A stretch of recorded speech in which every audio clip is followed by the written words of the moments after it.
नमस्कार जय हिंद दोस्तों, आप देख रहे हिंदी न्यूज नेट और बात करते हैं 1 सितंबर से भारत में कई अहम बदलाव लागू होने जा रहे हैं, जिनका सीधा असर आम जनता की जेब और रोजमर्रा की जिंदगी पर पड़ेगा। टैक्स पेयर से लेकर बैंक के ग्राहक, क्रेडिट कार्ड यूजर से और एलपीजी उपभोक्ता, सब इन नए नियमों के बारे में जानना बेहद जरूरी है।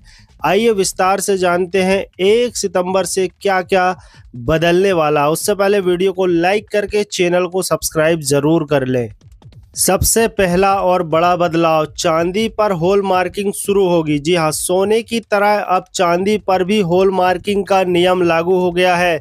फिलहाल यह वैकल्पिक रहेगा, लेकिन धीरे धीरे इसे अनिवार्य किया जा सकता है। इसका मकसद ग्राहकों को शुद्ध धातु की गारंटी देना है। दूसरा नया नियम, आईटीआर फाइलिंग की नई डेडलाइन। जी हाँ, फाइनेंशियल ईयर 2024-25 के लिए आयकर रिटर्न यानी आईटीआर दाखिल करने की अंतिम तिथि 31 जुलाई से बढ़कर 15 सितंबर 2025 कर दी गई है। जो लोग अभी तक आईटीआर फाइल नहीं कर पाए हैं, उनके लिए यह राहत की खबर है। बात करते हैं पेंशन स्कीम बदलने की आखिरी मौका। जी हाँ, केंद्रीय कर्मचारियों के लिए एनपीएस यानी नेशनल पेंशन स्कीम से यूपीएस यानी यूनिफाइड पेंशन स्कीम में स्विच करने की आखिरी तारीख 30 सितंबर तय की गई है। इसके बाद कर्मचारियों को यह विकल्प नहीं मिलेगा। बात करते हैं एसबीआई क्रेडिट कार्ड की तरफ से। जी हाँ, रिवॉर्ड पॉइंट्स नियम बदलने वाले हैं। 1 सितंबर से एसबीआई के कई क्रेडिट कार्ड सब पर बदलाव होगा। Lifestyle, home, central SBI card, select और प्राइम कार्ड से डिजिटल गेमिंग, सरकारी भुगतान और कुछ अन्य कैटेगरी में अब रिवॉर्ड पॉइंट्स नहीं मिलेंगे। बात करते हैं इंडिया पोस्ट में बड़ा बदलाव। जी हाँ, 1 सितंबर से रजिस्टर्ड पोस्ट को स्पीड पोस्ट में मर्ज किया जा रहा है। जी हाँ, अब सभी रजिस्टर्ड मेल स्पीड पोस्ट के जरिए भेजे जाएंगे। इससे डिलीवरी तेज और ट्रैकिंग और बेहतर हो जाएगी। बात करते हैं जनधन खातों में रे केवाईसी जरूरी हो गई। जी हाँ, जनधन खाता धारकों को 30 सितंबर तक रे केवाईसी प्रक्रिया पूरी करनी होगी। ऐसा ना करने पर खाते में लेन देन पर रोक लग सकती है। तो अभी आप जनधन खाते का रे केवाईसी करवा लें अपने नज़दीकी बैंक या शाखा में जाकर। बात करते हैं एलपीजी, सीएनजी और पीएनजी की नई कीमतें। जी हाँ, 1 सितंबर को एलपीजी सिलेंडर के दामों की नई दरें जारी होंगी।